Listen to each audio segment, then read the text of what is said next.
So hey, what's up Moon Gang? So this is Edmond Chavez Vlogs. So kakauwi ko lang galing ng trabaho. Then matagal-tagal na rin ako hindi nakakapag-vlog. So isunod-sunod ko na nag-vlog ako kahapon. Then magwa-vlog din ako ngayon. So yung mga nag-comment sa Facebook ko tsaka sa subscriber ko sa YouTube, bali sasagutin ko yung tanong nyo. At kasi kailangan nyo ng sagot. Then tapos tik na yan. So, diretso-diretso na to Moongang. Wala na tong edit-edit to kasi pagod ako galing trabaho din. Pasensya na kayo, haggard yung mukha ko kasi pagod sa trabaho eh. Wala nang kwan.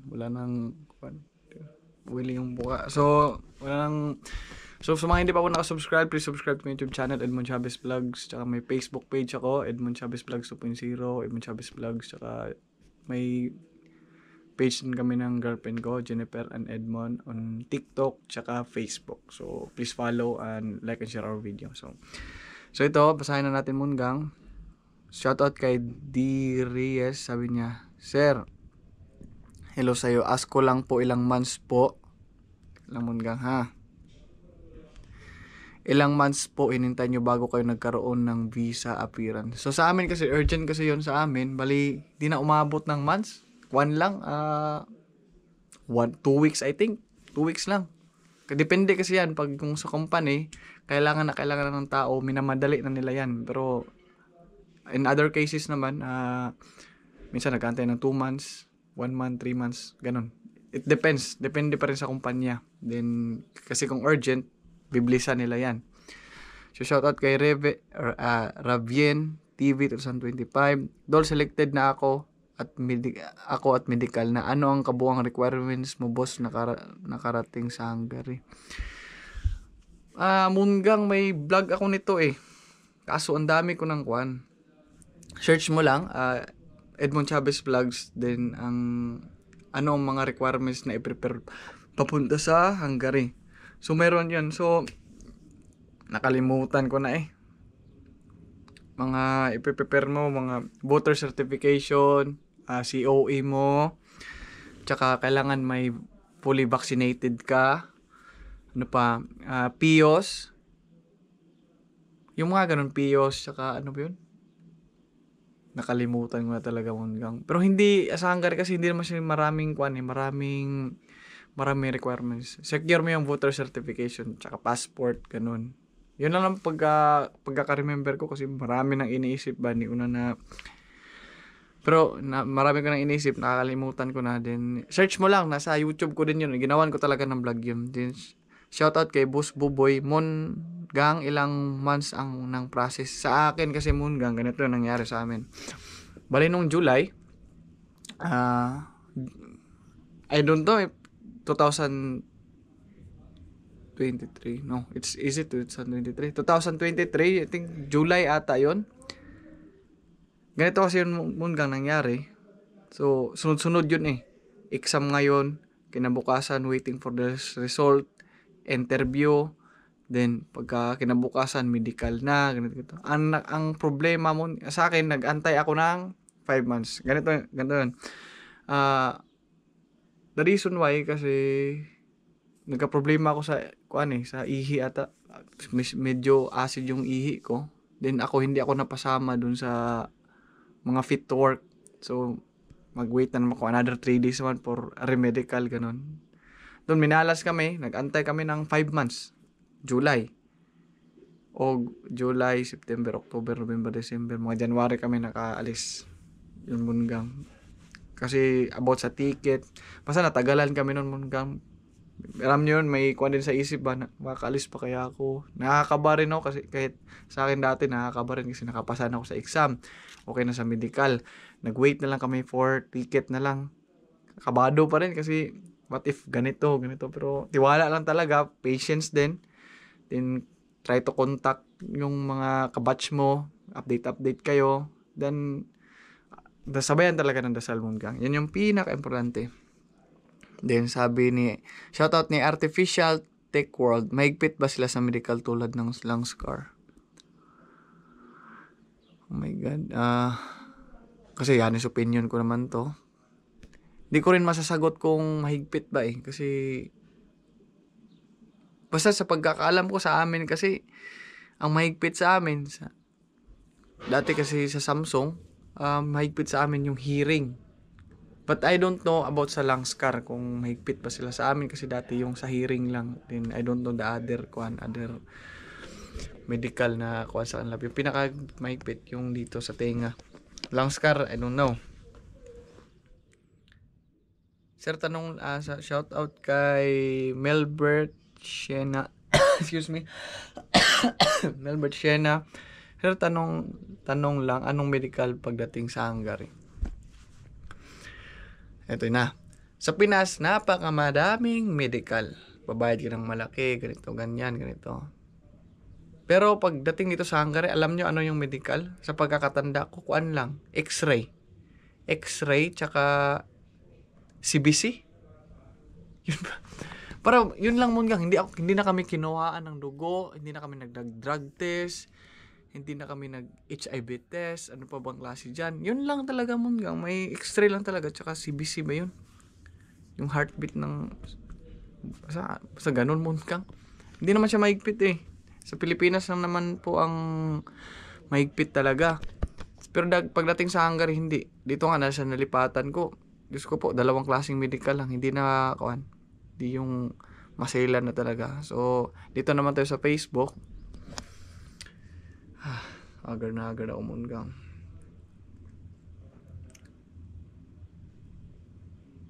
Yung shoutout kay Aaron Uyaw TV, pwede ba magpalipat yan sa company? So, may nagtanong na pwede ba daw, shoutout kay Aaron Uyaw TV, kung pwede ba daw magpalipat dito sa company namin.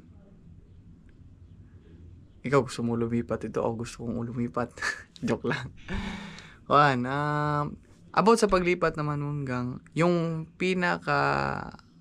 yung pagtatanungan mo yan, yung agency nyo, yung coordinator mo, kung pwede bang lumipat. Kasi hindi basta-basta nakakalipat dito.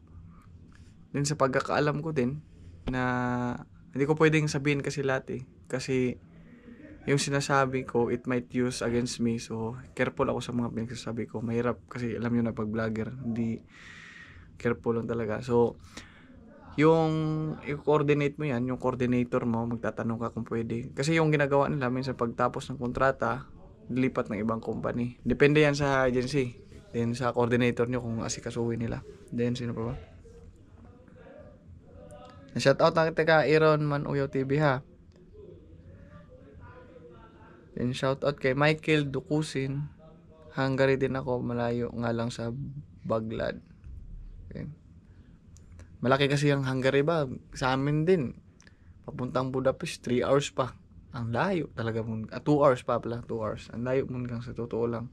Pero laban lang, at least man lang dito kami sa Hungary, nakagtrabaho. Masaya ako kasi kahit pa paano nakakapagpadala ko sa magulang ko. Alam mo yun? Yung sa akin na anak naman na nagkikare sa magulang. Kahit pa paano nakakatulong tayo ba? Yun naman yung importante. Yan naman yung reason ba't nag-abroad ako eh. Para lang sa magulang ko. Ganun. Ganda ng para sa sarili, pero number 1 reason is parents talaga. Hindi to yung to catch your attention na yung bait ni Munggang kasi ganito si Munggang. Hindi. Yun talaga yung rason ko talaga, Munggang. Kung tatanungin niyo ako, para sa magulang talaga. Kasi kahit late na ako mag-asawa o ganyan, please man lang makatulong ko sa magulang ko ba, sa nanay at saka tatay ko. Especially yung nanay ko. Love you ma, Marites. Sino pa ba?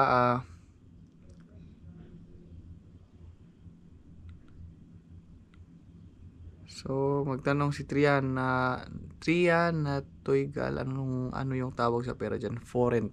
Mababa lang po yung value sa pera. Ang pera dito, mababa lang yung value.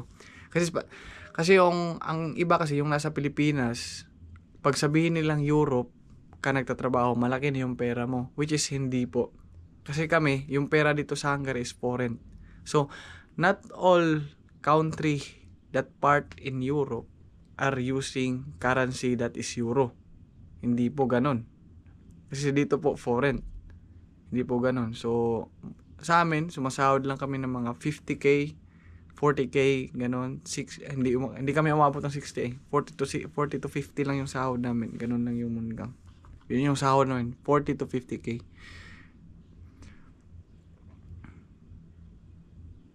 Then yun lang naman. So, Munggang, maraming salamat po sa panonood ng video ko, sa mga nag-appreciate po. Then, maraming pong salamat. Sana po, supportahan nyo po yung bagong page na ginawa ko, kami ng jowa ko, Jennifer and Edmond. You can search it on TikTok and Facebook. Okay? And Edmond Chavez Vlogs, Edmond Chavez. Tsaka yung YouTube ko, secure nyo yun. You're subscribe kayo doon, Munggang.